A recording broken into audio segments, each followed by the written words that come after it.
Olá, bem-vindos a mais um webinar F Monteiro Science, edição especial para o evento Conecta. Nosso especialista convidado é o francês Thierry Decornic. Thierry tem mais de 24 anos de experiência em desenvolvimento de produto, treinamento e medição em campo. Ele vai falar um pouco de todas as ferramentas do Crosslight que envolvem essas vertentes: medição em real time e processamento em tempo discreto. Se vocês quiserem saber um pouco mais a respeito do Thierry, acessem os dados dele no portal do Conecta. Espero que vocês gostem do webinar. Muito obrigado.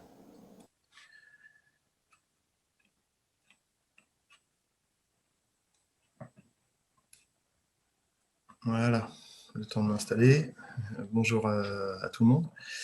Donc, je suis Thierry Decornic, je suis un technicien du son depuis 22 ans maintenant, ayant comme travail notamment, à part le mixage et divers travaux dans l'audio, j'ai pour mission donc d'installer des systèmes et de réaliser donc l'optimisation en phase et en temps entre les différents transducteurs ou les différentes zones ou sous-systèmes.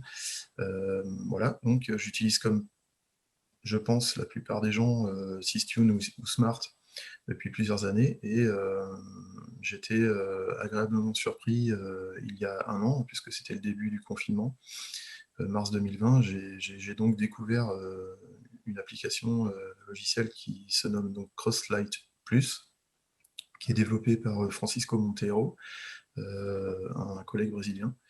Ce logiciel, alors, qu'est-ce qui m'a intéressé, ce qui a motivé cette présentation, c'est qu'en fait, il peut être utilisé donc, dans des phases à la fois d'acquisition en temps réel, et puis on en découvre aussi toute la puissance lorsque, post-acquisition, par exemple d'une voix LF d'un main et d'une voix sub, pour rester très parlant dans les exemples, d'une voix sub, donc on peut travailler post-acquisition et réaliser donc une optimisation en mode silencieux à des fins de penser à ou optimiser les décisions déjà faites sur les aliments. Donc il y a voilà, un caractère assez intéressant, une capacité, donc je résume, à réaliser des mesures en temps réel, et aussi des mesures qui vont être enregistrées, stockées, à partir desquelles on peut réaliser une optimisation entre voix, entre sous-parties de système, etc. Donc, je vais commencer à essayer de vous présenter ce sur quoi ça repose. Donc, la décision de Francisco Monteiro est de reposer donc d'abord au niveau hardware d'acquisition, classique, un micro de mesure, sonde, donc relié à une carte son, USB ou autre connecteur. Pour l'instant, Crosslight est un logiciel qui fonctionne en dual FFT, donc FFT sur 2 canaux, à l'image des premières versions de Smart, etc., et d'autres logiciels. Et donc, en fait, Francisco, là, je développe la page Windows présentant les organes d'acquisition, repose toute l'acquisition audio sur non pas les pilotes ASIO de façon habituelle, ça viendra dans un futur assez proche, mais sa décision, elle était motivée par le fait de simplifier l'utilisation et donc de reposer sur les drivers WDM. Okay, donc il faut déclarer donc un dispositif de sortie, évidemment.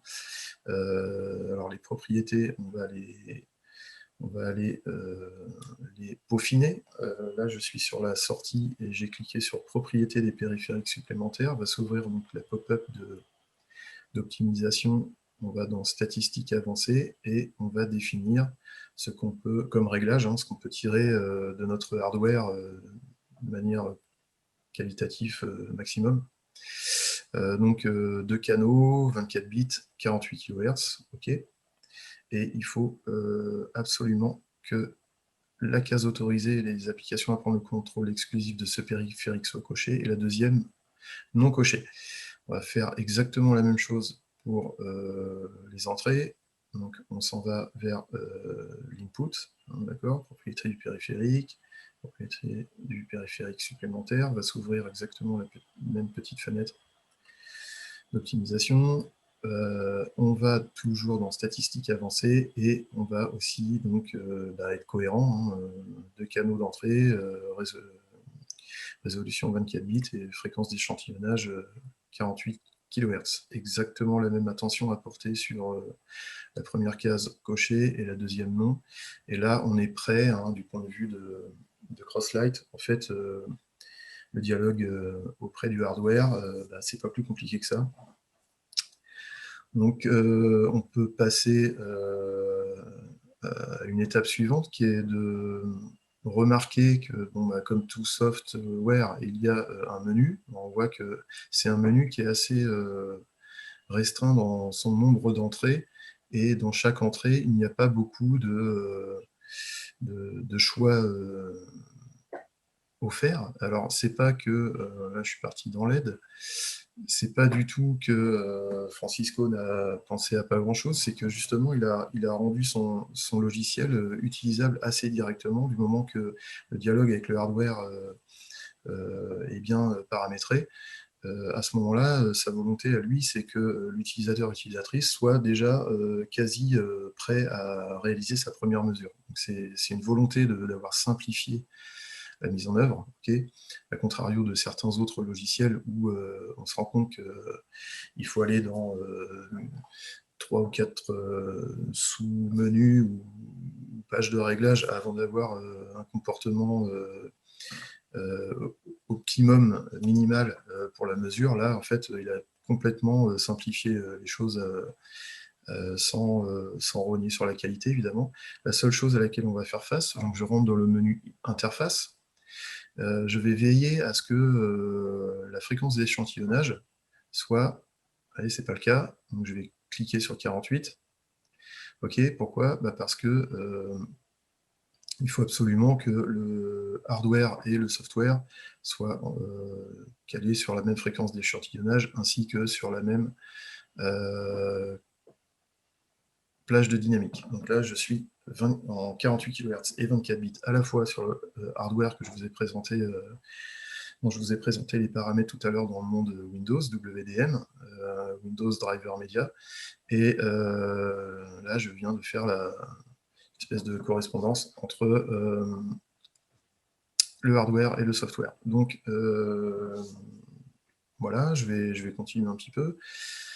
Une fois que ça c'est fait, c'est très important, parce que, en fait, effectivement, si le software n'est pas de même fréquence d'échantillonnage, notamment, en fait, on altère complètement tout ce qui est référence temporelle, phase, etc. Donc, c'est hyper important. Alors, dans cet exemple, j'ai voulu vous présenter quelque chose de très simple. Hein. Ceux qui sont habitués voient quoi? Voient en fait un filtre LPF, donc Low Pass Filter, okay. Un filtre HPF, High Pass Filter. La fréquence de raccordement, c'est 1 kHz. Okay. Et on voit donc, regardez, je viens de cliquer, faire un clic droit sur la surface, on peut lire soit que la magnitude, soit que la phase, soit les deux. Okay. On peut ajouter aussi le groupe délai rapidement sur le graphe par le simple choix d'avoir coché le groupe délai. Donc là, je vais le décocher pour pas trop être intrusif sur le graphe et que ça reste clair, hein. On commence les explications de façon simple. Donc là, ce logiciel, vous avez remarqué aussi qu'il y a 4 zones d'affichage de graphe. Donc la première zone, c'est, que je suis en train d'entourer en vert, c'est une zone dédiée à la représentation d'une mesure impulsionnelle. De quoi? De la somme des canaux dont on voudrait réaliser l'optimisation. D'accord? Donc LF plus sub, on est capable d'afficher donc la mesure impulsionnelle de ces deux voies, par exemple, en même temps, hein, veut s'afficher la mesure impulsionnelle des deux voies en même temps, on peut le faire, ou d'une seule des voies. Ça, c'est la première zone, qui est donc une zone de graphe mesure impulsionnelle, de la somme des signaux qu'on veut observer.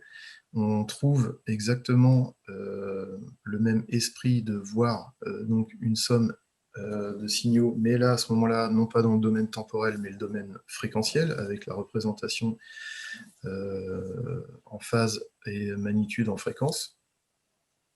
Voilà. Donc tout ça forme les deux zones dédiées à la sommation des canaux. Et ensuite, on a une zone basse, à partir de la moitié de la hauteur de mon écran. On voit qu'il y a une deuxième mesure impulsionnelle. Hop, je vais décaler ça un peu par là. Il y a une deuxième mesure impulsionnelle, un deuxième graphe de mesure impulsionnelle qui, lui, représente quoi? La mesure impulsionnelle de chaque canaux qu'on va créer et qui formeront dans la zone supérieure donc la sommation entre ces canaux. Là, en fait, on est en train de lire chaque canal de manière individuelle. Donc, c'est la mesure impulsionnelle d'un canal, et en haut, c'est la mesure impulsionnelle de la sommation des canaux. Je vais passer au quatrième des graphes. Donc, le dernier graphe en bas, c'est le domaine, domaine des fréquences, phase, magnitude, canal par canal. D'accord. La preuve, c'est que là, je ne peux m'afficher en bas qu'un seul des canaux. Donc là, j'affiche le canal LPF avec toutes ses particularités. Je vais choisir, regardez, canal 2. Ici, on voit que c'est le canal de HF, donc le HPF. Et là, on ne voit donc en bas que ce qui concerne ce HPF.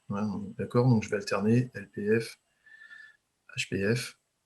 Je reviens au LPF. Voilà, terminé pour la visualisation du canal dans la zone de graphe la plus en bas du logiciel. Et donc, effectivement, ce canal LF et ce canal HF sont représentés ici dans la partie domaine fréquentiel central sous forme de somme, ou en tout cas de composants pour l'instant.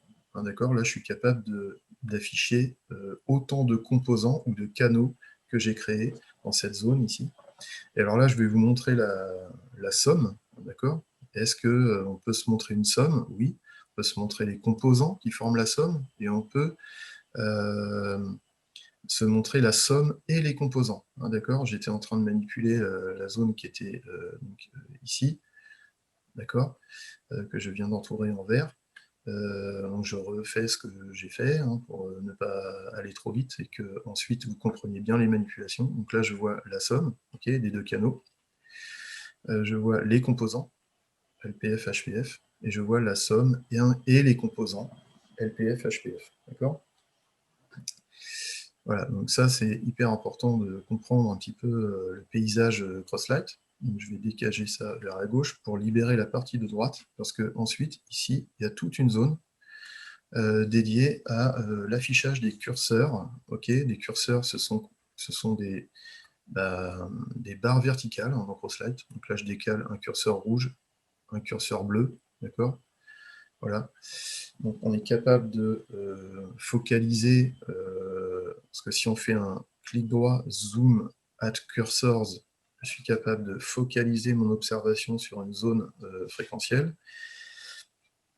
Ou alors, autre intérêt, c'est que si je rentre ici 1000 Hz, et je rentre ici 1000 Hz, parce que vous avez bien compris depuis tout à l'heure qu'il s'agit d'un filtre de voix à fréquence de raccordement 1 kHz, à ce moment-là, j'ai ici la possibilité de m'afficher le delta qui existe entre ces curseurs qui sont placés au même endroit. Je vais avoir le delta en amplitude, en phase et en temps. Donc ça, c'est hyper intéressant pour commencer à prendre des décisions et visualiser assez rapidement les rapports entre deux signaux. Et donc, l'esprit de ces différents tableaux, Sum Impulse Cursor, Sum Transfer Function Cursor, Channel Impulse Cursor et Channel Transfer Function Cursors. Voilà, donc vous avez compris, c'est pour placer des curseurs, soit au même endroit pour observer des deltas, soit à des endroits différents pour regarder une plage et appliquer un zoom entre ces deux bornes, hein, d'accord? Donc il porte à chaque fois la couleur bleue et rouge, hein, ces curseurs, dans tous les graphes. Et vous voyez que ces curseurs aussi sont présents également dans la zone des graphes de mesure impulsionnelle. On va voir à quoi ça peut servir tout à l'heure. Il y a un autre concept absolument important à comprendre dans le monde de Crosslight, c'est que lorsque vous allez faire des acquisitions en mode temps réel ou bien réaliser une optimisation post-acquisition, il va falloir que vous définissiez ce qui est la référence de temps absolue dans le logiciel, comme dans tous les logiciels de mesure acoustique. Dans Smart, par exemple, c'est le fameux Find Delay. Et cette case donc, qui permet de retarder la référence, d'autant qu'elle est en avance sur le canal de mesure.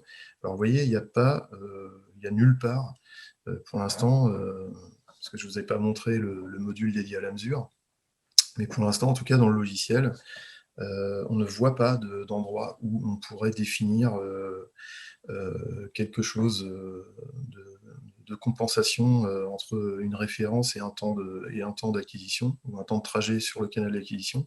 Alors dans Crosslight, en fait, c'est fait autrement. Là, je vais zoomer, hein, d'accord, dans le graphe impulsionnel qui est tout en haut.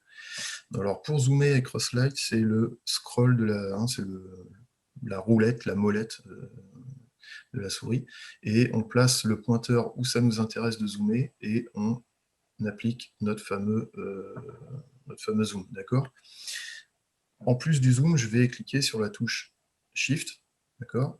Et je zoome. Donc là, je déplace le graphe vers la droite, ok? Et on voit que, en fait, Crosslight, vous êtes en train de vous apercevoir que je n'arrive pas à décoller l'impulsion, notamment du canal HF, de la valeur 0. Donc là, vous êtes en train de comprendre qu'à chaque fois que vous allez faire une acquisition, en fait, Crosslight remet tout à 0. D'accord? En tout cas, dans le domaine électrique, c'est le cas. Et le seul moment où l'impulsion sera décalée dans le temps, ça sera pour vous rendre observable un temps de propagation du front d'onde issu du système jusqu'au microphone. D'accord? Donc là, je suis pour l'instant dans de la mesure où je ne peux pas. Alors là, je rentre un délai volontairement dans chaque voie. Et voilà, donc comme je ne pouvais pas, hein, j'ai interrompu ma phrase, mais ce que je voulais dire, c'est que comme je ne pouvais pas décoller les impulsions de 0, j'ai volontairement appliqué le même délai sur les voies, ce qui fait qu'en relatif, entre elles, elles restent alignées. J'ai juste déterminé que, par exemple, mon find delay, c'était 10 ms. Alors, pour l'instant, j'ai une phase qui est toute accidentée ici. D'accord? Qu'on voit soit les composants, soit la somme des composants. On voit bien que ça ressemble à un smart dont on n'a pas fait de find delay. D'accord? Donc là, j'ai simulé avec les 10 ms que j'ai rentré en valeur quelque chose qui serait éloigné de la sonde.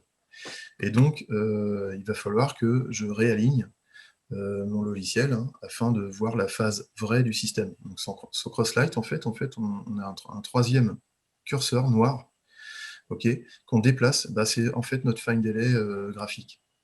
D'accord? Vous voyez le truc, c'est-à-dire qu'il n'y a pas de case find delay, on décale quelque chose dans le graphe impulsionnel, parce que Crosslight est pensé au départ comme étant quelque chose reposant massivement sur la mesure impulsionnelle. Donc là, je fais joujou avec le zoom et le shift zoom. Donc zoom, enfin scroll et shift scroll. Okay, et donc je déplace cette barre verticale noire qui est mon find delay, okay, vers quasi le temps d'arrivée de la section HF. Hein, c'est le premier energy peak qui est ici, le pic d'énergie.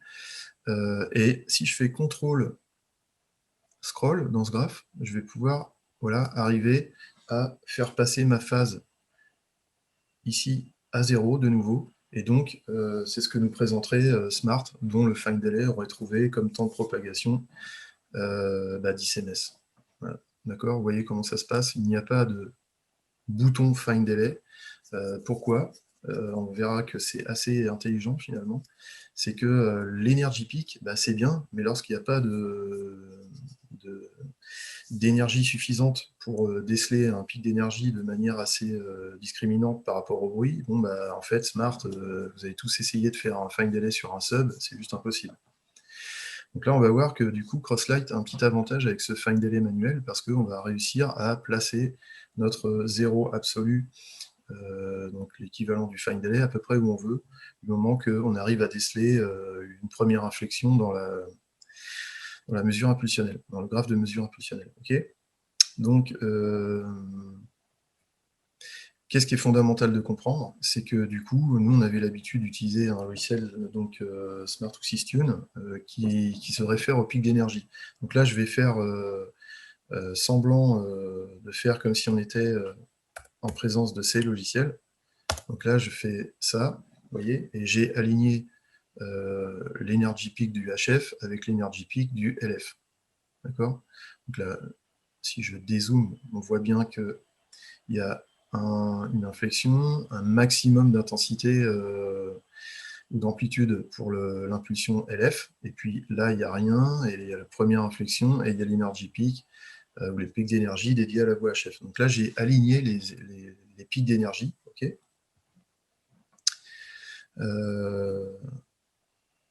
J'essaie de le faire un petit peu plus précisément. Voilà. Vous faire plaisir, ça va être quasi au milieu. Et on voit que, en fait, sur le graphe de sommation, en fait, il y a un écroulement total de l'intensité ou de l'énergie ou de l'amplitude à la fréquence de raccordement. Okay. Donc là, en fait, c'est la bêtise à ne pas faire, justement. Find delay LF dans Smart. Ensuite, je fais un find delay sub et je fais une soustraction. Ça veut dire que déjà, si vous avez le bol de trouver un energy peak décelable sur la voie sub, vous êtes en train de faire n'importe quoi, ce qui explique une des erreurs majeures d'alignement de système. C'est-à-dire que aligner les pics d'énergie à contenu fréquentiel différent, ça n'a pas de sens. Donc voilà pourquoi Francisco Montero, je vais arrêter avec ce sujet pour avancer un petit peu, a décidé de ne pas offrir de find delay basé sur le pic d'énergie, ça sert à rien, il faut mieux placer son find delay manuellement, d'accord, et regarder si je rétablis quelque chose qui est plus proche de la réalité physique. En fait, voilà, mon energy peak HF est complètement décalé temporellement par rapport à mon energy peak LF, d'accord. Donc si j'utilise les curseurs pour vous montrer une illustration de l'utilisation de ça, par exemple 10 ms, voilà, j'ai un curseur, ok, et puis là, si j'estime à 10,4, par exemple 10,5 ms, tac, voilà, et donc on a bien un décalage de 0,5 ms entre les deux, ce qui fait que, en gros, on est décalé d'une période à 2000 Hz, voilà ce que nous dit le logiciel. Donc, une période à 2 kHz, c'est une demi-période à 1 kHz, ce qui explique que si j'aligne l'energy peak de ce filtre de voie à fréquence de raccordement 1 kHz, si j'aligne donc les deux energy peaks, je crée instantanément un décalage d'une demi-période à 1 kHz, ce qui explique l'écroulement massif. Voilà, donc ça servait à rien d'implémenter un find delay, il fallait plutôt expliquer,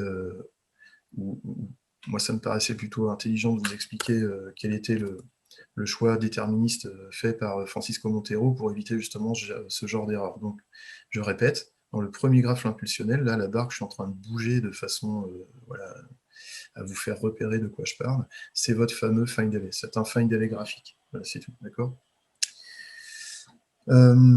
Ensuite, j'aimerais bien, après l'implémentation hardware-software, en tout cas le paramétrage et puis la particularité de la référence de temps propre à Crosslight. Cet exemple étant assez simple a permis de le faire émerger, hein, ce concept inhérent à Crosslight. Là, je vais passer à, par exemple, d'autres d'utilisation. Hein, d'accord, donc je vais charger, j'ai fait un petit dossier Connecta. Alignement EnergyPeak, c'est fait. Là, on va essayer d'utiliser un peu plus avant le logiciel. Alors, ça va ouvrir un fichier. Alors là, il n'y a rien, d'accord. Je suis parti d'un enregistrement vierge, hein, un état vierge. Alors, je vais expliquer ce que je veux faire. Ce que je veux faire, c'est de la mesure en temps réel avec ce logiciel, d'accord. Donc, je vais cliquer ici dans ce graphe de représentation dans le domaine des fréquences de la somme des choses, ou du canal, ou de la somme, peu importe. Je vais donc cliquer droit dans cette zone, ok, je le fais là, clic droit, ça ouvre donc un menu, et je vais aller à la dernière entrée tout en bas, qui s'appelle Memories, ok, et là ça ouvre une fenêtre. Alors il y a déjà des choses évidemment dedans, je vais expliquer, pour l'instant je les cache, hop, voilà. Et on a un espèce de curseur noir. Tiens, est-ce qu'il n'y aurait pas encore justement un Find Delay en mode real time? Si, il y en a un. Est-ce qu'on peut dessiner la phase? Oui. Est-ce qu'on peut dessiner la réponse en fréquence? Oui. Est-ce qu'on peut placer des curseurs? Oui, vous voyez, hein, il y a encore les curseurs bleus et rouges là que je place un petit peu où je veux pour l'instant.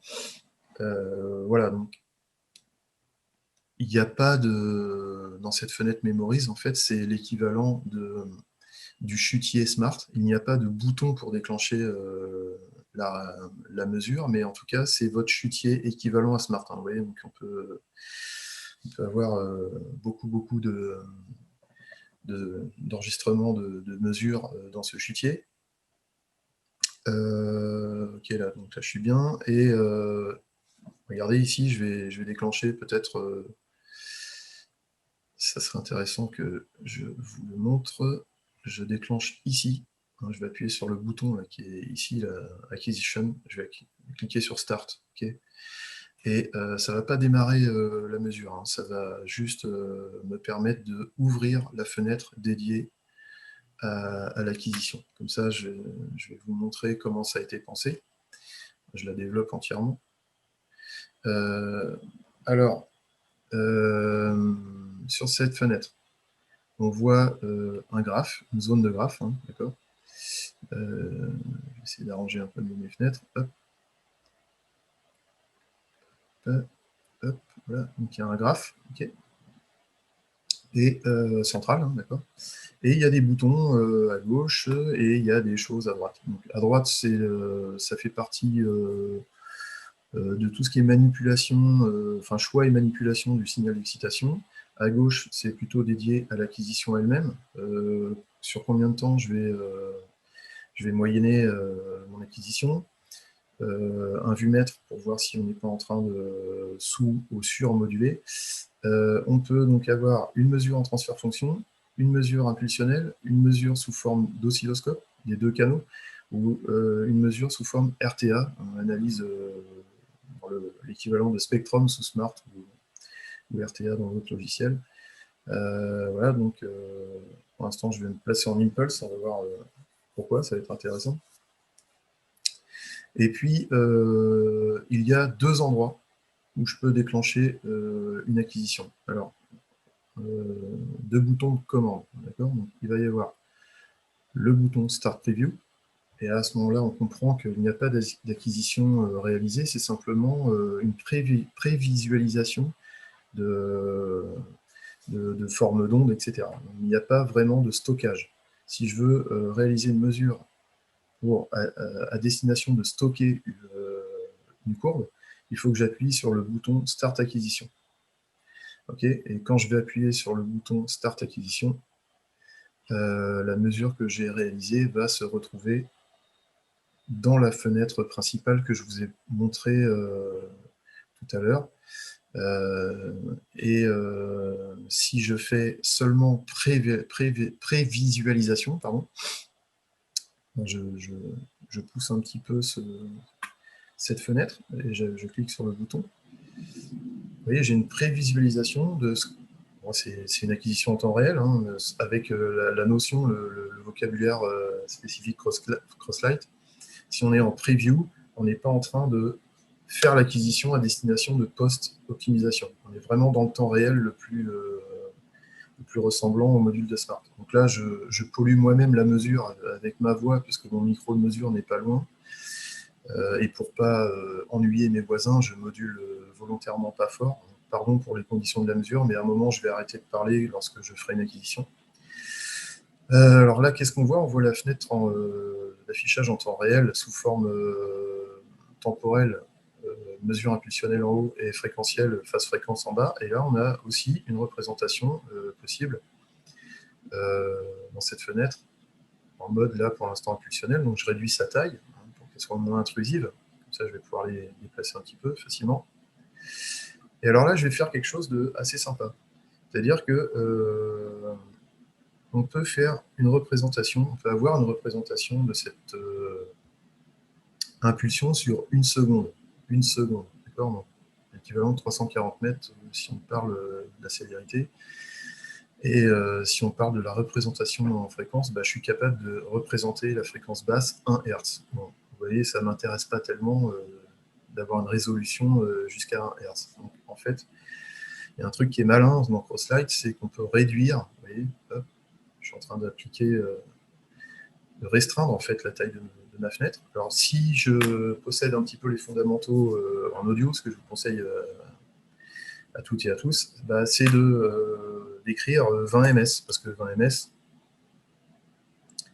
ça peut être suffisant par rapport à ce que je voudrais mesurer. 20 ms, on voit ici que la fréquence minimale descriptible par le système de mesure, ça va être 50 Hz. Je viens d'entourer en vert à gauche sur l'écran.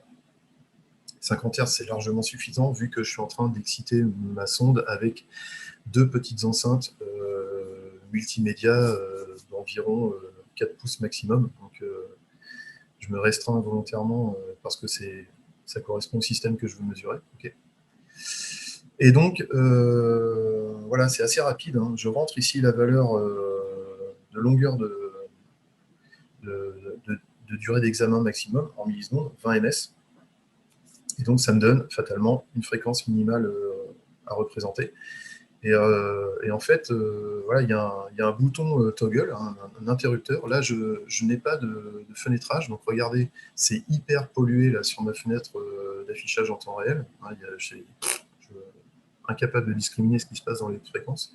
Et si j'appuie sur le bouton Windowing, ok, paf, on a un début de clarification de la situation parce que, en fait, la durée d'examen étant moins longue, on a moins de cycles d'écrit aux hautes fréquences. D'accord. Alors oui, en passant, on est à une taille de fenêtre unique, on n'est pas en multi-time window comme dans Smart, mais c'est pas grave du tout. On va voir que les avantages de Crosslight se distinguent notamment du point de vue de la mesure impulsionnelle. Donc vous voyez, la mesure impulsionnelle, elle est très bruitée parce que je parle, donc je vais arrêter de parler. Voilà, donc en arrêtant de parler, on voit quand même qu'on peut discriminer quelque chose au niveau impulsionnel, contrairement à Smart. Pourtant, là, je suis dans un mode dit... je suis en train de manipuler les valeurs. Je suis dans un mode dit temps réel, mesure impulsionnelle non filtrée. On s'en sort, et en affichage linéaire, et on s'en sort vachement mieux que dans plein d'autres logiciels déjà. Alors qu'on est en linéaire et qu'on n'a pas filtré l'impulsion. D'accord. Donc là, je pars d'une situation, hein, d'accord, où mon curseur, a priori, il est à 0. Je vais tout rétablir l'affichage classique. Voilà. Vous seriez dans un affichage comme ça, d'accord. Donc là, pour interpréter, c'est difficile, interpréter l'impulsion en tout cas. Puis on voit qu'il y a beaucoup de développement de phase. Donc ça veut dire qu'on est quasi certain que le find delay n'est pas fait, hein, comme d'hab. Donc le find delay, je répète, sous Crosslight, c'est bouger le curseur noir sur le graphe de la mesure impulsionnelle. Donc je vais devoir zoomer pour voir clair un petit peu dans ce que je fais. Donc je place mon curseur proche de 0 en domaine temporel et je fais un scroll. Voilà, je scroll avec le bouton de ma souris. Voilà, je vois un petit peu plus clair. Ok. Et je peux aussi faire un shift scroll, okay, pour me déplacer un petit peu sur la droite. Okay. Pourquoi j'ai fait ça? Parce que du coup, mon graphe, il est j'ai fait réapparaître la valeur à 0, là où se trouve pour l'instant le curseur qui me sert de find delay mécanique ou graphique. D'accord ? Et donc là, je ne vais surtout pas me priver de l'amener où quasi à la première inflexion de l'impulse. D'accord ? Donc je vais matérialiser pour que vous compreniez mon but. C'est-à-dire, je voudrais amener ce curseur là où j'ai placé la barre verticale verte, qui me sert d'illustration.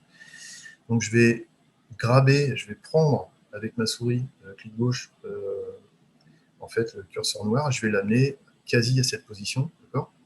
Donc je le fais. Attention, hop, parti. Je glisse mon curseur find delay, ici.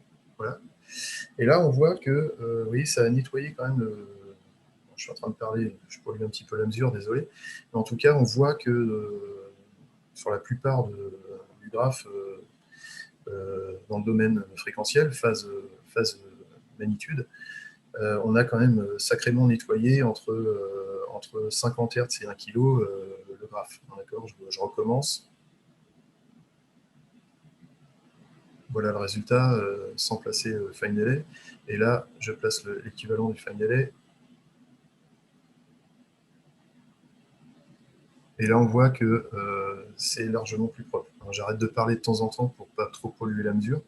Et mon but, ça va être de faire passer la phase à 0 hors du banc de passe. D'accord ?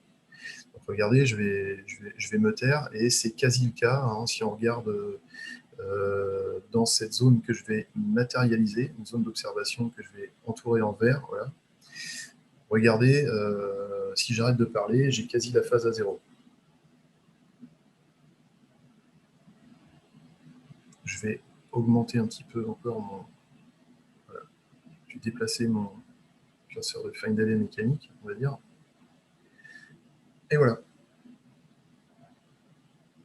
Dans cette zone d'observation, en fait, j'ai quasi une phase plate. Donc, j'arrête de parler une dernière fois pour vous montrer que la phase, elle est plate hors du banc de passe. Cool. Et donc, ça me donne une référence absolue au niveau du logiciel, comme le ferait la case find delay alimentée par la procédure de détection EnergyPix sous Smart. Et puis, je vais arrêter de faire le comparatif à chaque fois. Vous avez compris que Crosslight n'a pas de bouton find delay et que votre find delay, c'est donc ce curseur noir dans tous les graphes impulsionnels présents dans le logiciel. Alors, à quoi ça sert d'avoir fait ça ? Ça veut dire que là, je vais pouvoir donc faire une acquisition en temps réel de, par exemple, ma voix LF. Donc, je vais me taire et je vais faire une acquisition.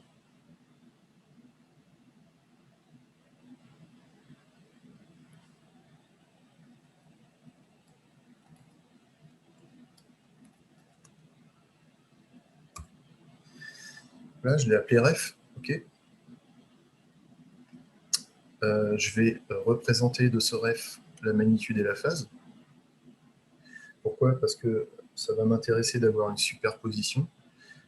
Par rapport à quoi ? Par rapport à ma deuxième source que je vais faire jouer et dont on va voir qu'elle est en avance. Voilà. Alors, je vais changer la couleur pour que ça soit plus pratique de dissocier les deux. Donc là, je vais prendre une couleur verte pour ma ref, par exemple. Là. Je vais une couleur verte plus parlante, plus décelable, on va dire. Là. J'ai du mal à choisir les bonnes couleurs. Désolé. Je vais y arriver. Voilà. Donc, c'est le graphe de couleur verte qui est ma ref. OK. Là, on voit, parce que, encore une fois, je parle, que tout ça se passe très très mal au niveau impulsionnel, mais je vais me taire à un moment donné. Et je vais faire la deuxième acquisition pour l'exemple, de ce deuxième signal. Mais en fait, comme je suis en temps réel, je pourrais déjà aligner. Donc, si je me tais et que j'applique le retard nécessaire, vous allez voir que la forme d'onde graphe impulsionnel, elle est quasi interprétable et j'ai plus qu'à rentrer le délai, donc je vais le faire en me taisant.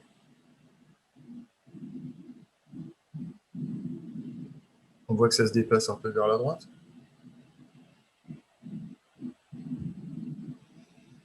Je suis quasi aligné. Et là, je suis parfaitement aligné. Voilà. Donc, en fait, on est capable de faire du temps réel avec Crosslight, avec simplement un find delay sous forme de curseur noir. D'accord ? Donc, je recommence mon exemple où je voulais faire une acquisition parce que j'ai un peu plus de temps d'accord, sur le terrain. Mais si j'avais pas de temps sur le terrain, j'avais déjà appliqué le bon délai dans le signal flow, dans mon processeur préféré, qui serait par exemple la voie sub. Hein, mon sub serait plus près de moi que le LF de la ligne. Donc là, je vais faire une acquisition quand même pour la forme, pour qu'on voit un petit peu ce qu'on peut faire le logiciel.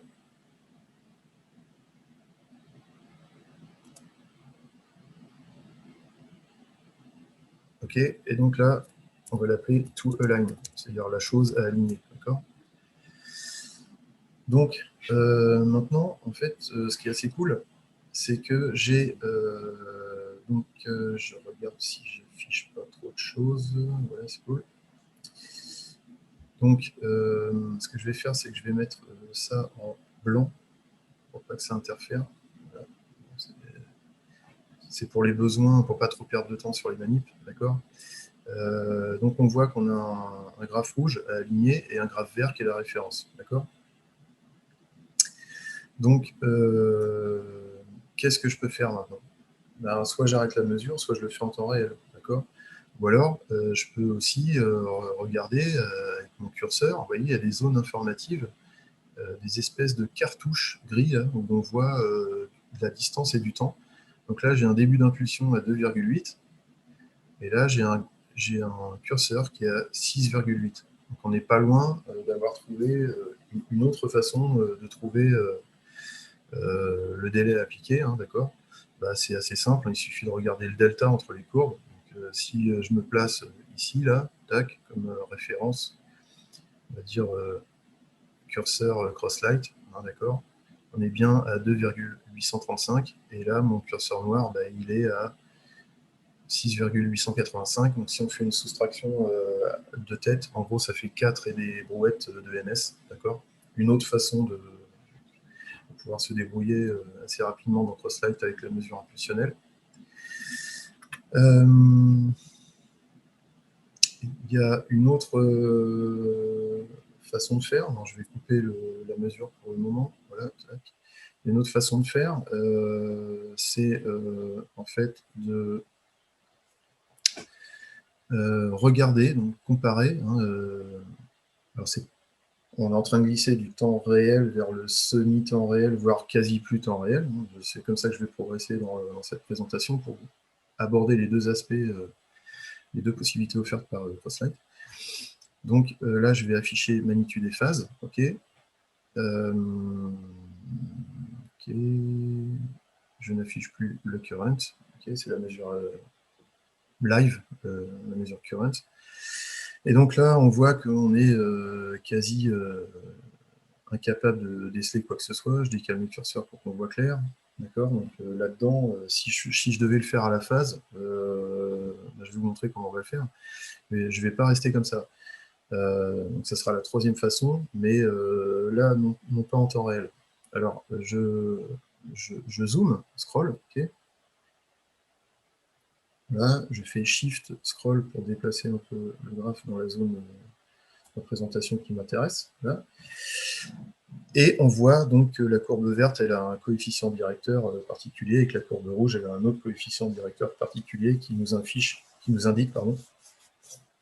Vous savez, hein, depuis qu'on regardait la mesure impulsionnelle, que évidemment la courbe de phase allait être montante, puisque ça exprime une avance relative par rapport au graphe vert, le graphe de phase vert. Donc l'angle de phase n'étant pas le même, on caractérise l'avance, donc à la source 2, dont la mesure impulsionnelle est rouge. L'avance, on l'a caractérisée par le delta impulsion, c'est aux alentours de 4 ms.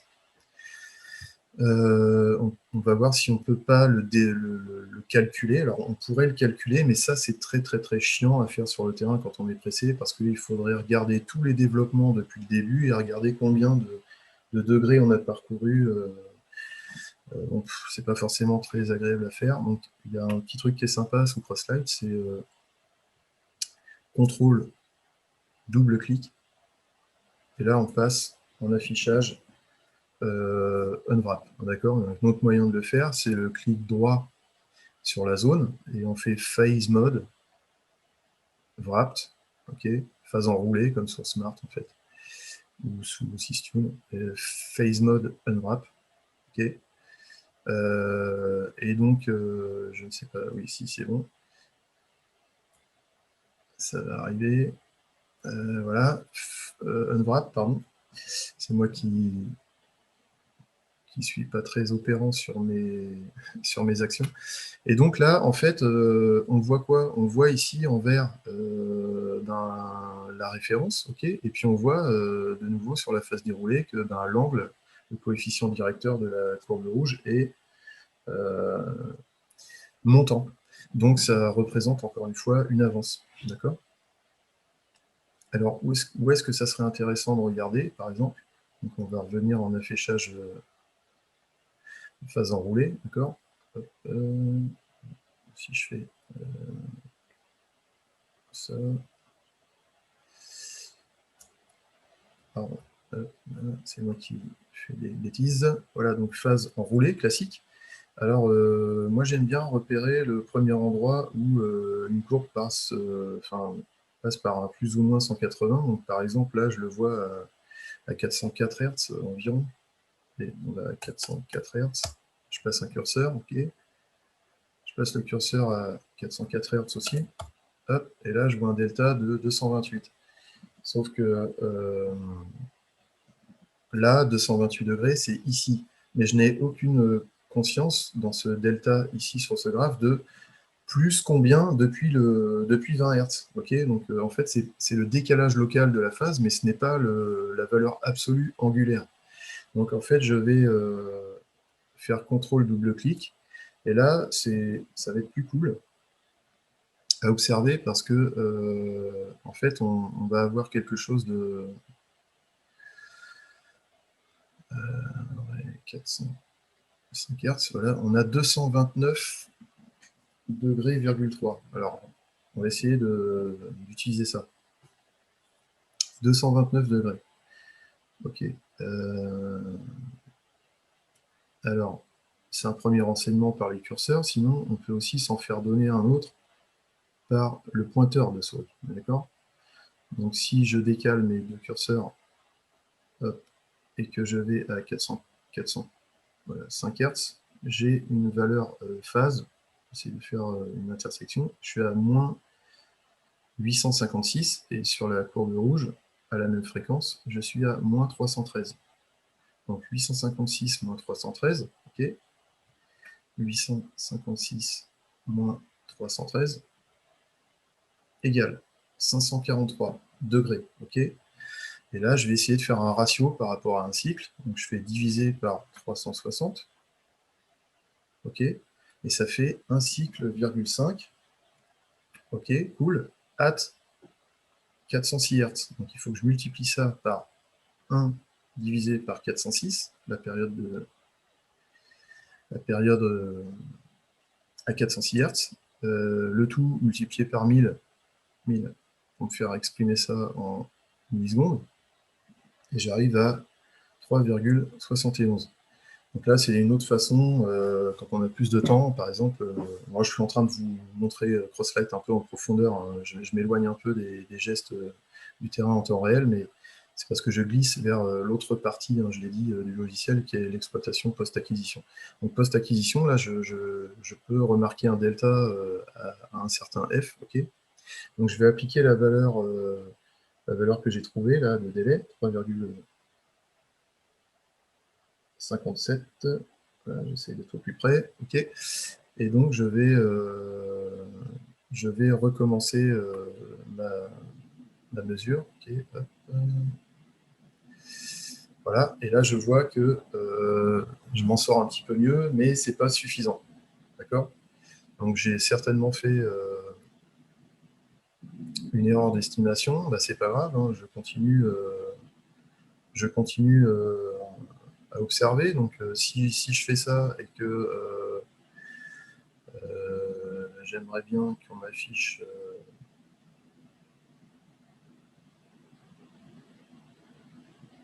excusez-moi, je vais faire quelque chose. Je vais fermer ça, je vais faire ça, voilà, tac. Ok, magnitude phase, c'est bon. Start. Hop. C'est pas facile de parler, animer une vidéo et l'utiliser en même temps. Je ne change pas les conditions d'acquisition et je vois de nouveau donc, mon graphe s'afficher. Je vais revenir en phase enroulée. Voilà, tac. Et là, on voit que j'ai quasi fini mon job, hein, d'accord. Je suis passé par une phase d'estimation, pardon, par rapport à un début d'alignement. Et là, je vais le finir à la main, en temps réel, comme je le ferai sur le terrain. Et là, je vois que, si j'arrête de parler, vous voyez, j'ai fait matcher mes courbes de phase ici. Là. Et mon impulsion, si je enlève l'impulsion de la mesure précédente, c'est-à-dire mon système qui était en avance, je vois que mes deux impulsions sont parfaitement alignées. Et donc si je retourne dans le graphe de phase déroulé, pardon, je vois que en fait, je ne distingue plus du tout les deux lignes, vu que mon alignement en temps et un délai pur provoque l'alignement en phase. Ok, donc voilà, des choses qui sont assez pratiques et parlantes avec Crosslight. Ok, on peut faire assez, en temps réel, d'accord. L'autre façon de faire du temps réel, donc je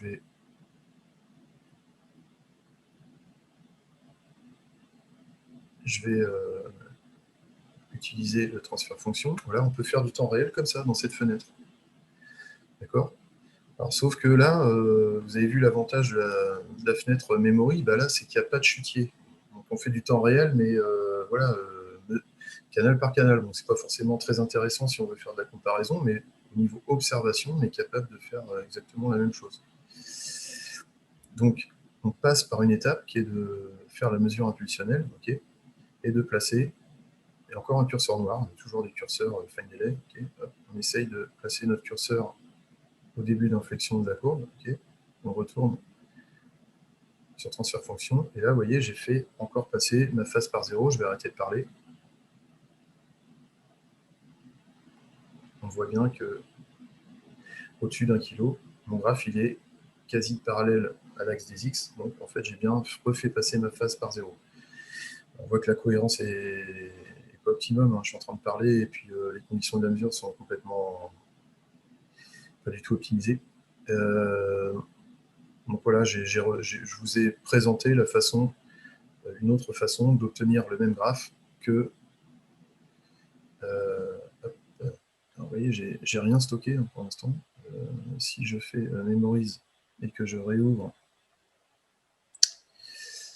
la fenêtre d'acquisition, hop, je peux faire du temps réel assez rapidement. Voilà.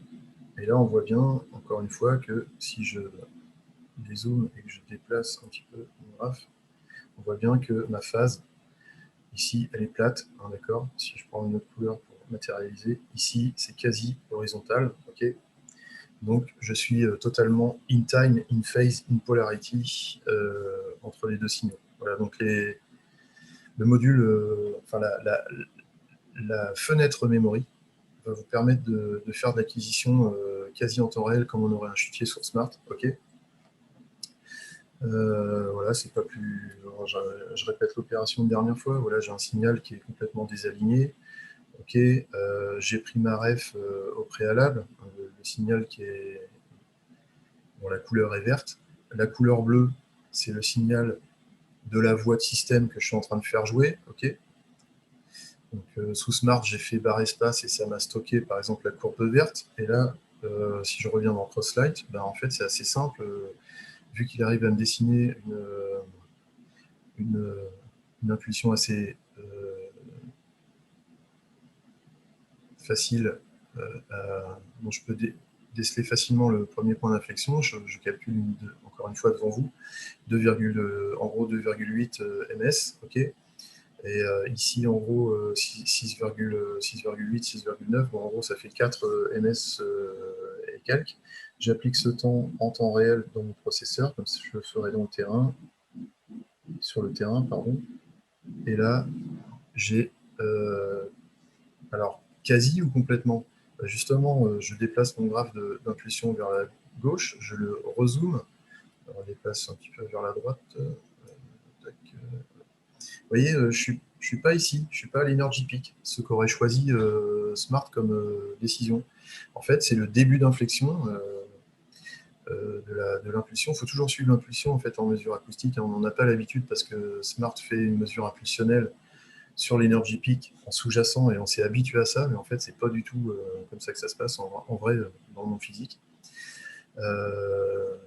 D'ailleurs, regardez, est-ce que mon choix est bon? Bah oui, mais ma phase est plate à cet endroit-là. Donc, en fait, la valeur de mon fine delay est bonne et on voit que entre les deux courbes, quand je vais arrêter de parler,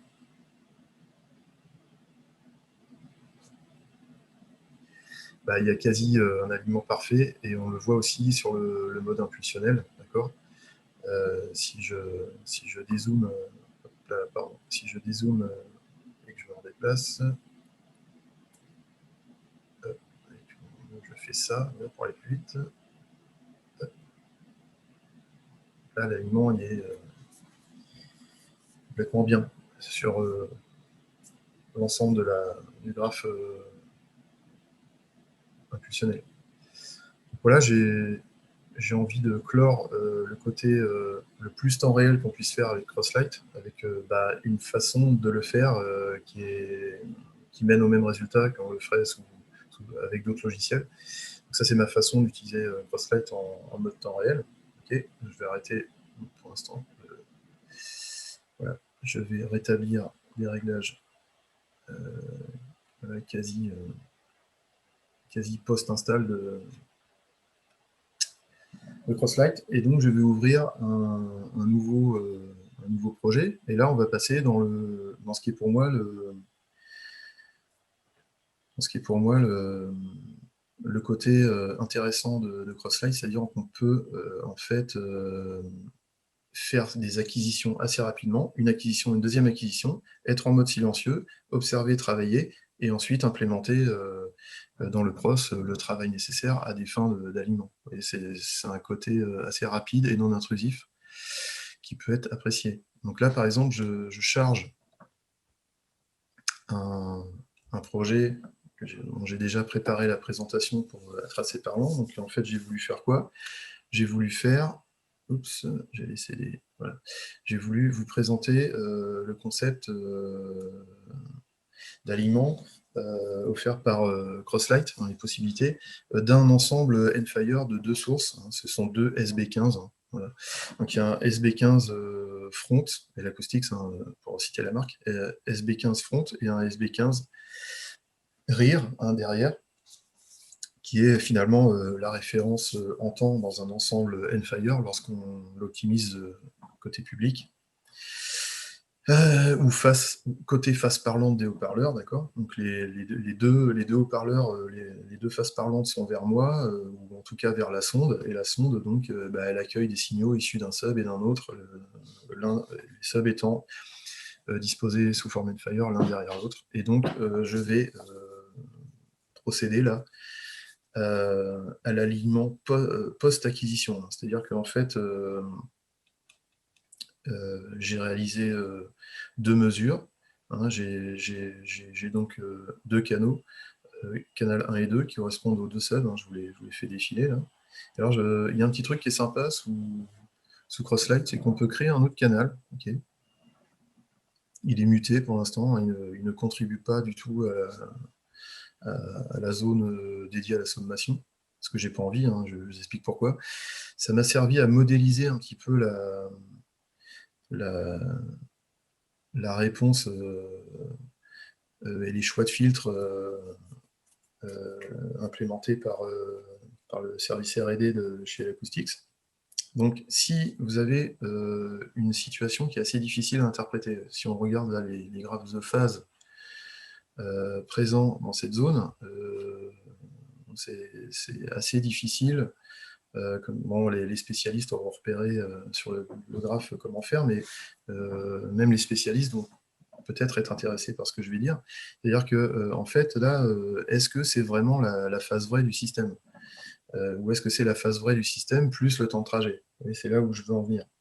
Donc, ce que je fais, c'est que je modélise, en fait, par imitation des courbes, des pentes, pardon, et des fréquences de raccordement. Alors, c'est simple, le preset L-Acoustics bien connu du SB15, c'est preset 100.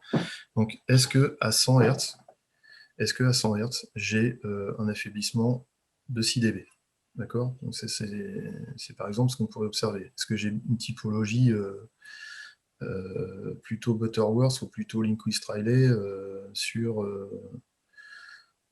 ce USB15, d'accord, comme valeur appliquée dans le filtrage USB15. Alors c'est là que les curseurs vont m'aider, regardez. Je place un curseur ici à... alors je regarde la valeur haute 100 Hz, donc je vais aller avec le curseur bleu à 100 Hz, ok, hop, 100 Hz. Et je vais aller avec le curseur rouge, j'avais du mal à retrouver la couleur, là où je remarque ici un petit point d'inflexion, là, à moins 3 dB. Alors, est-ce que j'ai vraiment moins 3 dB? On va essayer de formaliser par une petite couleur sympa. Là, je formalise. J'essaie de formaliser ma ligne à 0 dB, d'accord, en amplitude. Magnitude, pardon. 0 dB, ok. Voilà, tac.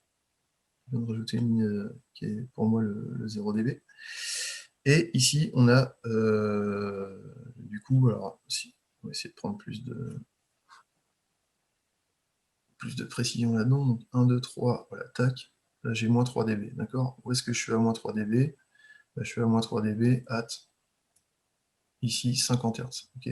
Donc, comment je le sais que c'est à 50 Hz? Bah, je fais glisser mes petits curseurs Crosslight et je vois que je suis à quasi 50 Hz, ok? Et puis, je sais que j'ai un filtrage à 100 Hz, hein, c'est indiqué par le preset. Et donc, à 100 Hz, j'ai une inflexion de, non pas 3 dB, mais 6 dB. Si je le trace, là, hop, là, j'ai 6 dB. Ok, donc j'ai 6 dB à 100 Hz. Donc, qu'est-ce que me fait comprendre cette analyse? Bah, c'est que j'ai affaire à un Lindquist Riley fréquence charnière à -6 à 100 Hz, et j'ai affaire à un Butterworth fréquence charnière à 50 Hz. Alors, pardon pour la R&D l'acoustique, si c'est pas vraiment au Hertz près la valeur, mais je pense que on n'est pas loin de la soluce, là, juste par observation, vous voyez. Donc c'est pas mal d'avoir ces possibilités a posteriori d'analyse. Alors, du coup, bah, j'ai fabriqué, en fait, dans ce troisième canal, hein, j'ai fait clic droit, clic droit, Add Channel, et j'ai obtenu donc un Channel 3, dans lequel, regardez ici, j'ai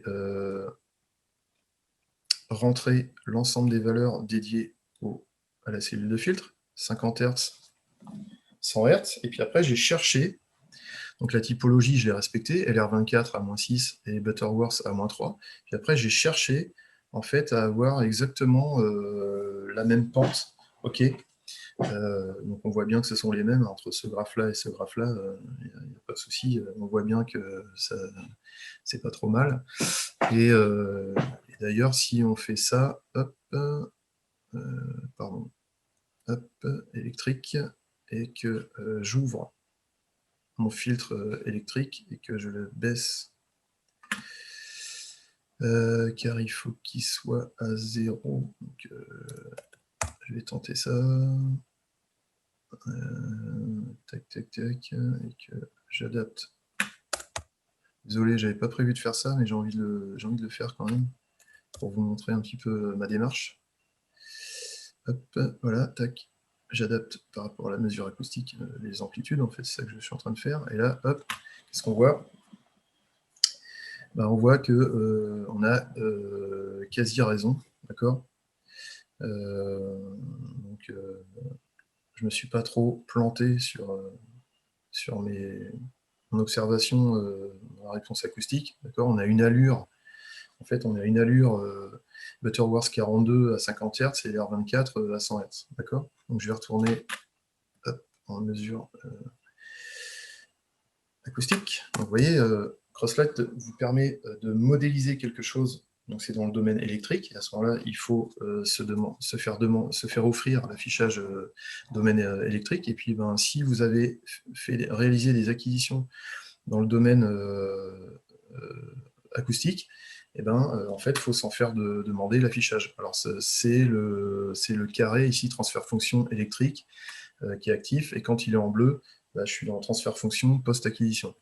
post-tout, d'ailleurs, post-acquisition plus traitement, complémentaire dans Crosslight. Vous voyez comment ça marche un peu, cette fenêtre principale.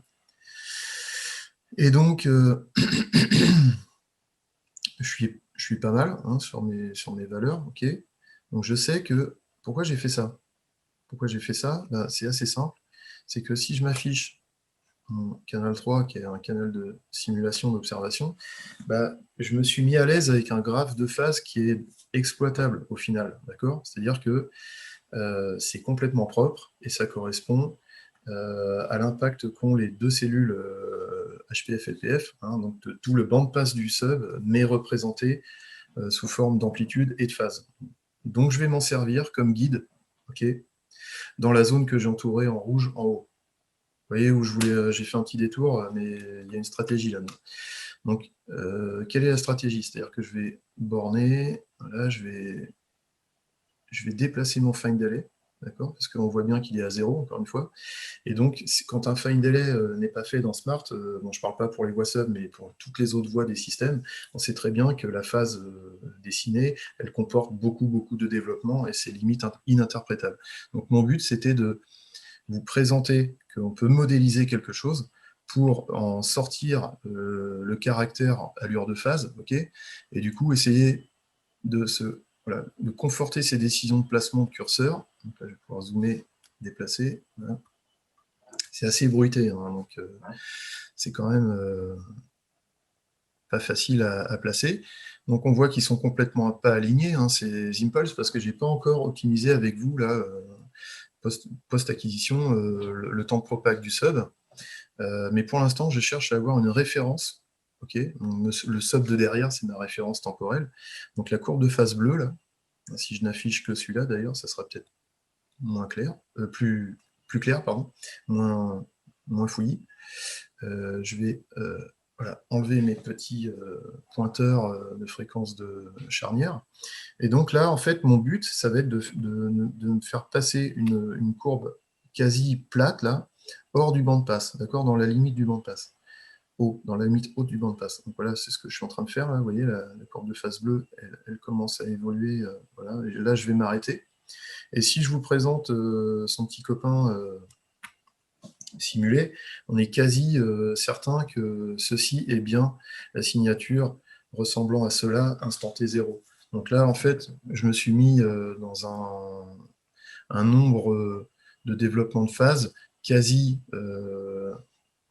au début de l'impulsion qui est bruité, hein, difficulté d'interprétation du vrai début de l'impulsion, mais là, je me sers de l'allure de phase que j'ai simulée. Vous voyez ce que je veux dire?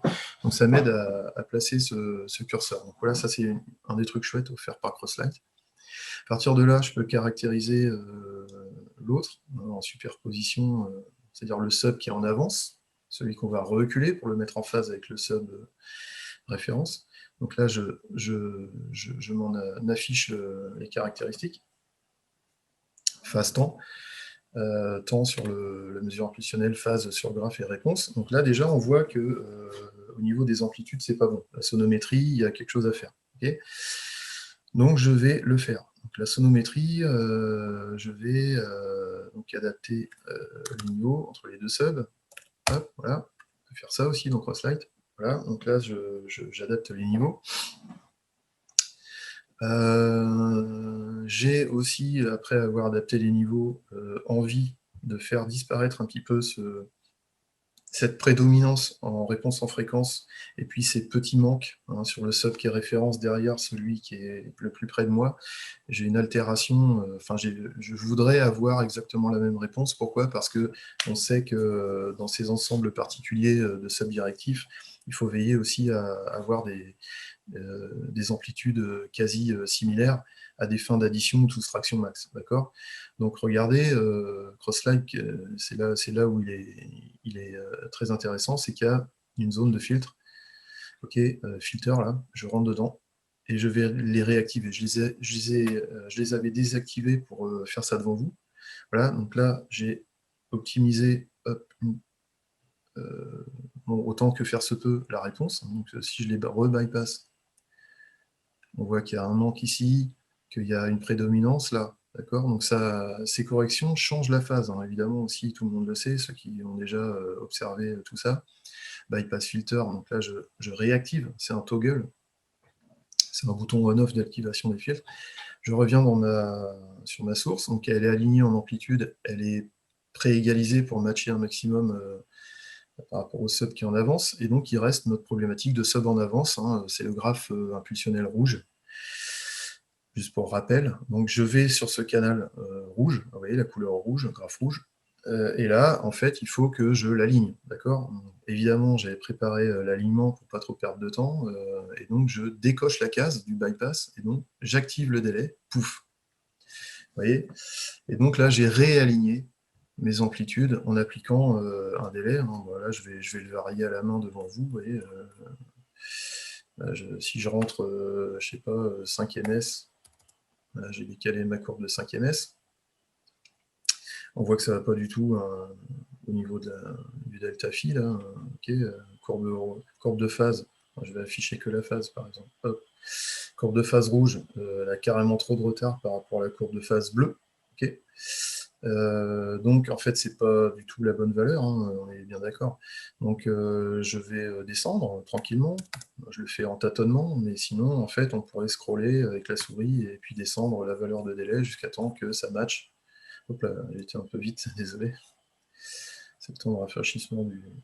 Hop, voilà, et là je suis quasi bon, et là je vais encore y aller, et je vais y aller, et de là je regarde à la fois la mesure impulsionnelle et à la fois la réponse en phase, et donc j'arrive à un résultat d'alignement, vous voyez, c'est très aidant en fait d'avoir tout ça sous les yeux.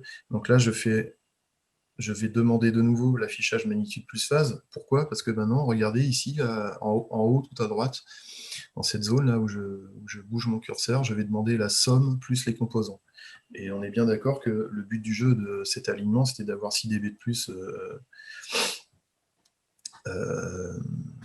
quel que soit le... Enfin, en tout cas, dans toute la plage de restitution de ce sub. Donc, je vais encore me servir avec vous là, de mes curseurs. Donc en fait, je vais prendre la somme, okay, curseur de somme, et puis là, je me suis placé au centre du bandpass, hein, à 65 Hz, et puis je regarde par exemple le channel 2 qui est ma ref, okay, et je regarde aussi à 65 Hz. Voilà. Et donc là, vous me pardonnerez les 0,2 dB d'écart, mais en gros, on est à 6 dB. Donc ça prouve bien qu'au centre du bandpass, notre alignement est valable. Si je veux voir dans la fréquence max haute indiquée par le acoustique, hein, indiquée par le preset, hop, là j'ai 6 dB5. Donc en gros, je pourrais peut-être remettre en cause mon alignement délai, d'accord? Là, ok, donc là vous voyez, j'observe en fait cette zone écrite en noir. Là j'ai 0,2 degrés d'écart de phase à 100 Hz.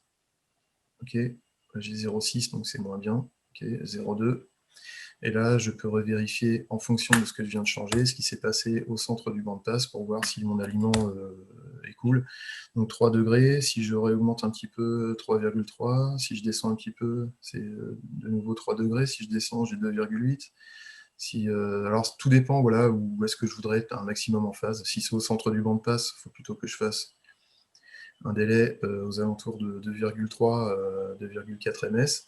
Et si je veux être parfaitement plutôt aligné dans le haut du bandpass, parce que c'est mon intérêt, à ce moment-là, là je regarde que, tiens, c'est complètement bizarre qu'il m'affiche la somme des deux, mais bon, il y a un petit souci. Hein. Hop, qu'est-ce que je fais? Pardon. Donc du coup, là on aurait entre la somme et le canal 2, ouais, channel 1, ok, la somme et le canal 2, pardon. On devrait retrouver quelque chose qui est de... Hop, si je reviens vers les composants, qu'est-ce que j'ai fait comme bêtise? J'ai dû faire une grosse bêtise. Ok, tac. Sur la phase enrouée, je sais pas ce que j'ai fait comme bêtise. Il faut que je la trouve. Hein. Reverse polarity, c'est pas ça. Je sais pas ce que j'ai fait comme bêtise. Donc, si je refais 2,7 ms, hop, et que je regarde à 100 Hz, Voilà, j'ai 0,9 dB d'écart. C'est en amplitude, et je prends toujours pas parce que... Voilà, ok. Donc là, j'ai 2,4 degrés d'écart de phase en étant à 2,7. Bon, voilà, peu importe les valeurs en fin de vidéo, là. Ce que je voulais vous présenter, c'était un petit peu tout ce qu'on pouvait faire en manipulation rapidement avec des exemples concrets. En tout cas, voilà, l'alignement de mon système Endfire est quasi parfait sur toute la bande. Je l'ai fait à la mesure impulsionnelle, je l'ai fait à la courbe de phase. Alors, je vais vous montrer un truc qui est super sous Crosslight. C'est que quand on a une impulsion bruitée comme ça, et qu'on voudrait observer un endroit bien déterminé, une fréquence pardon, bien déterminée, ça va être la fréquence de quoi? La fréquence de filtrage de l'impulsion.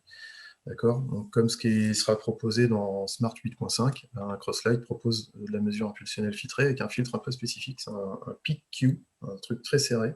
On peut aller jusqu'à 128 en Q. Voilà, ça vous montre un petit peu l'importance de ce filtre. Donc là, si par exemple je regarde l'alignement à 65 Hz, mais en mesure impulsionnelle filtrée, je fais ça, et là, vous voyez, c'est complètement quasi super. Donc, j'en profite dans cette vue-là, et je me dis, tiens, je vais peut-être augmenter ou réduire plutôt le délai du sub qui est le plus en avance physiquement. Voilà, donc là, je l'ai remis un peu plus in time, et toujours quasi 100% in phase, hein, puisqu'on a vu tout à l'heure que les résiduels étaient très petits. Donc, si maintenant je veux observer ce système à 100 Hz, en filtrant l'impulsion à 100 Hz, en fait, là, j'ai envie d'ajouter un petit peu un délai, plutôt que de l'avoir retiré. Donc je vais faire un truc moyen, ok, voilà, comme ça. Je m'arrête là, ce qui fait que maintenant, quand je regarde à 100 ou à 65 Hz, j'ai un alignement quasi parfait en observation, mesure impulsionnelle filtrée. Donc voilà un petit peu tout ce qu'on peut faire de sympa avec Crosslight post-acquisition. Puis je vais terminer, parce que j'ai un peu dépassé le format d'une heure.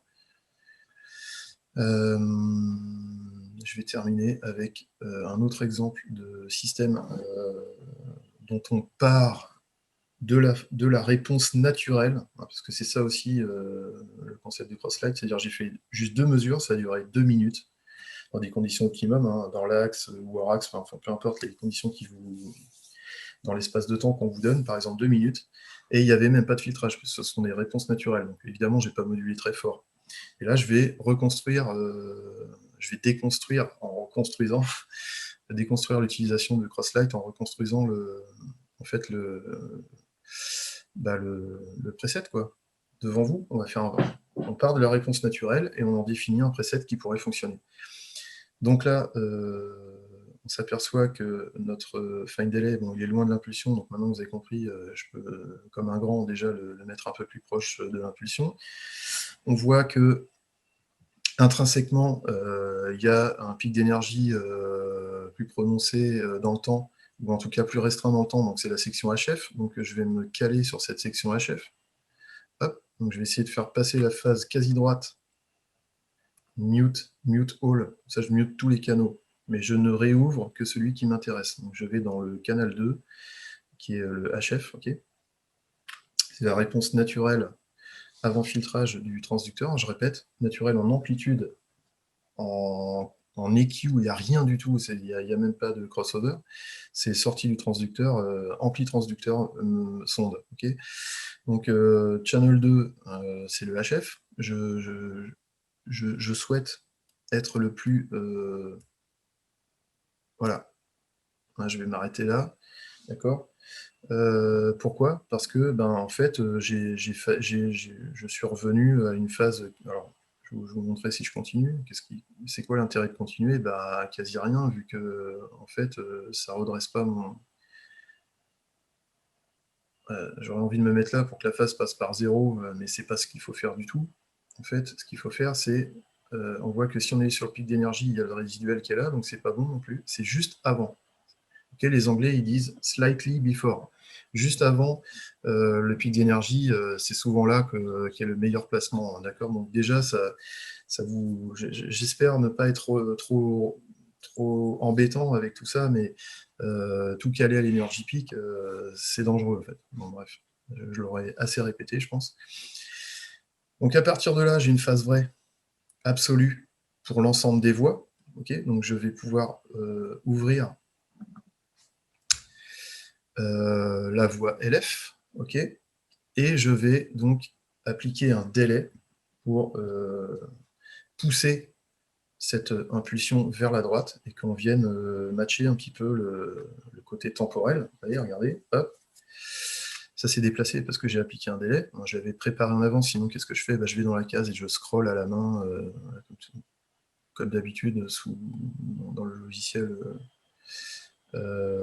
Crosslight. Donc pour voir plus clair dans ce graphe, je vais juste afficher la phase, ok, ça fait un peu de bien, et je vais donc contester mon temps de retard. Il se trouve que dans le projet, là, la voie LF est légèrement en avance, pardon, sur la section HF, donc du coup il faut que j'applique un délai, et en fait on se rend compte que par rapport à l'impulse, ok, je vais m'arrêter là, parce que en fait sinon je peux décider de ce qui m'arrange au niveau visuel, mais en tout cas, voilà, si j'applique un délai quasi de la valeur qu'il faut, puis après on peut continuer à la contester pendant qu'on optimise, bah, je sors une zone, elle n'est pas grande la zone, hein, donc, excusez-moi, je vais virer tous mes aides visuelles, toutes mes aides visuelles, hop, là, celle-là aussi.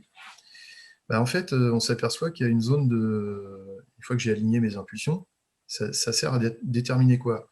Par la lecture de la phase plus ou moins vraie du système, de plus en plus vraie parce que j'enlève le temps de trajet, système sonde, je décèle qu'il y a une zone de crossover compatible qui se situe là-dedans, d'accord?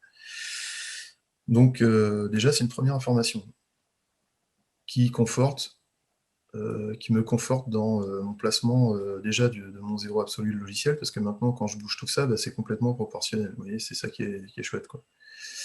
Ok, donc maintenant, je peux me poser des questions sans fin, quasi sans fin, sur est-ce que je devrais faire comme ça? Là, c'est plus en phase. Vous voyez, maintenant que j'ai illustré là où je veux vous emmener, c'est quasi in phase sur cette portion de fréquence. Donc mon crossover, vraisemblablement, il devrait se situer par ici.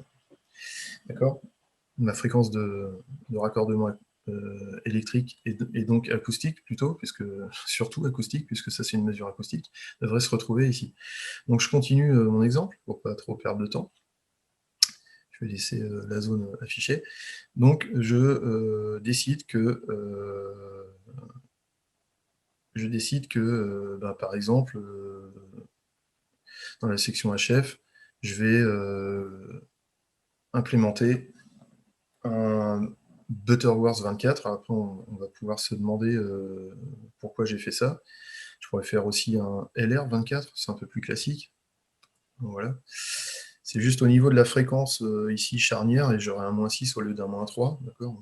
Bref, j'y vais comme ça pour l'instant. Un Butterworth 24. Ok, alors ce qui compte, là, de vous montrer, c'est que j'ai aligné l'ordre des filtres. C'est un 24, un quatrième ordre avec un quatrième ordre. Ok, et la décision entre Butterworth et Lindquist-Riley, ce qui impacte grandement l'alignement, c'est plutôt l'ordre des filtres. Donc là, en fait, vous voyez, je remets en phase un petit peu mieux mon système. Vous voyez, j'ai élargi ma zone de crossover. Hein, c'est cool, en fait, d'avoir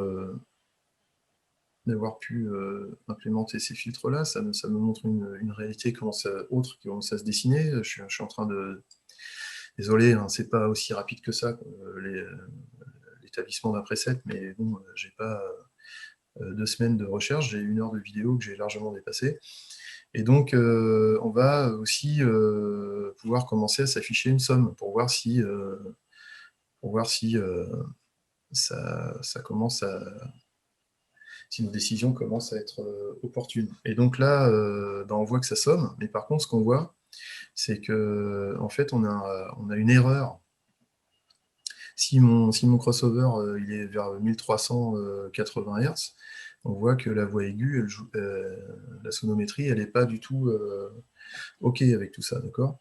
Donc, je vais dans mon canal 2 et je vais donc l'affaiblir. Paf, pour avoir une zone, voilà, de crossover qui commence à être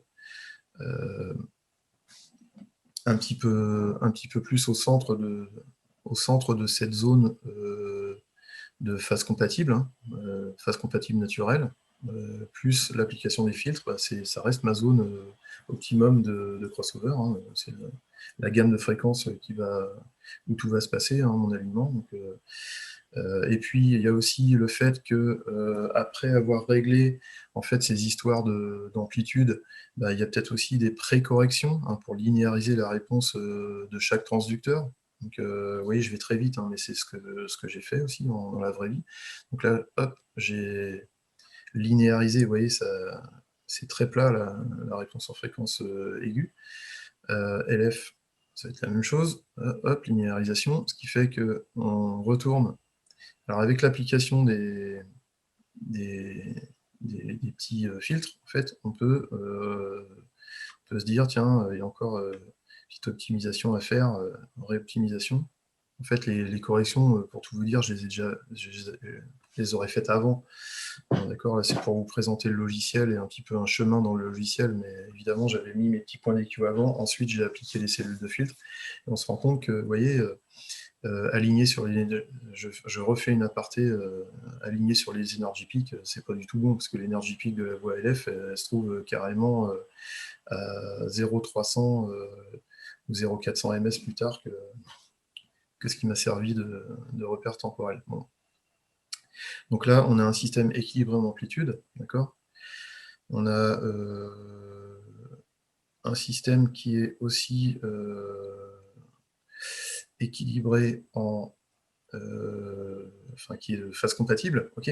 Donc là, si j'affiche la somme, hop, voilà, on a en fait une zone de crossover qui est complètement dans l'addition à plus 6 dB, malgré que j'ai un Butterworth dans l'aigu, dans le grave, et un Linguistralé dans l'aigu. Donc si je mets un Butterworth, parce qu'après on peut, en restant dans le même ordre 4, on peut regarder la contribution. Voilà, donc soit ça vous plaît plus en énergie à la transition, soit bah, peut-être que c'est trop prédominant, ce qui amènerait à appliquer un EQ supplémentaire, on ne sait pas trop, en fait, voilà. Là, j'égalise un petit peu par contribution, hein, pas par la phase, hein. Je maintiens bien l'ordre équivalent. Bon, là, si je reviens sur un Butterworth pour prendre aucune décision pour l'instant, du coup, je me retrouve avec un Butterworth, ok, pourquoi pas. Sinon, je pourrais... alors, vous voyez, j'applique une fréquence de raccordement à 1380 Hz, mais finalement, moi, ce qui m'intéressait, c'est d'avoir un crossover à 1400 acoustique, parce que en fait, c'est le centre de la zone qui est phase compatible avec mon système. Okay, j'ai de là jusque là, et au milieu, en gros, c'est ici. J'ai une zone de compatibilité en phase. Alors, contrôle, clic gauche, on peut regarder en phase déroulée, et on voit que ça donne pas grand chose du coup sur ce graphe là, mais en tout cas il y a une zone de crossover cool qui donne une sommation, ok, voilà.